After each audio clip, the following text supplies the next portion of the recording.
NCL T20 দিয়ে ক্রিকেটে ফিরতে চান তামিম ইকবাল। এই টুর্নামেন্টে খেলতে হলে দিতে হবে ফিটনেস টেস্ট, জানিয়েছেন নির্বাচক হান্নান সরকার। আর ওয়েস্ট ইন্ডিজের বিপক্ষে ওয়ানডে সিরিজে সাকিব খেলবেন কিনা তা জানা নেই এই নির্বাচকের।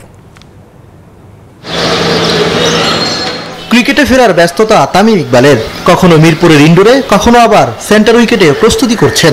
6 মাস পর খেলায় ফিরতে ফিটনেসও জরুরি। এনসিএল টি20 দিয়ে ফেরার অপেক্ষায়। বিপিএল এর আগে এই টুর্নামেন্ট খেলে ছন্দে থাকতে চান তামিম।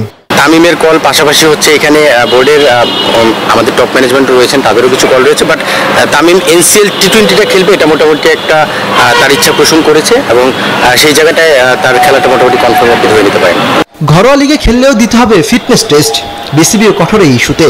সঠিক প্রক্রিয়া মেনে ফিরতে হবে তামিমকে।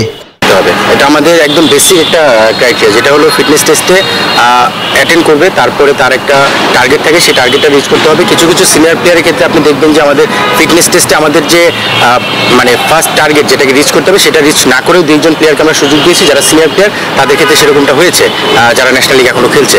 সো তামিমকেও নিশ্চয়ই সেই ক্রাইটেরিয়ার মধ্যে দিয়ে আসতে হবে ফিটনেস টেস্টে পার্টিসিপেট করে। বিসিবির নিরাপত্তা শঙ্কায় মিরপুর বিদায়ী টেস্টে খেলা হয়নি সাকিবের। ছিলেন না আফগানিস্তানের বিপক্ষে ওয়ানডেতে। ওয়েস্ট ইন্ডিজ সফরে ফিরবেন কিনা তাও জানা নেই নির্বাচক হান্নান সরকারের। ইমরান হোসেন, নিউজ 24, ঢাকা।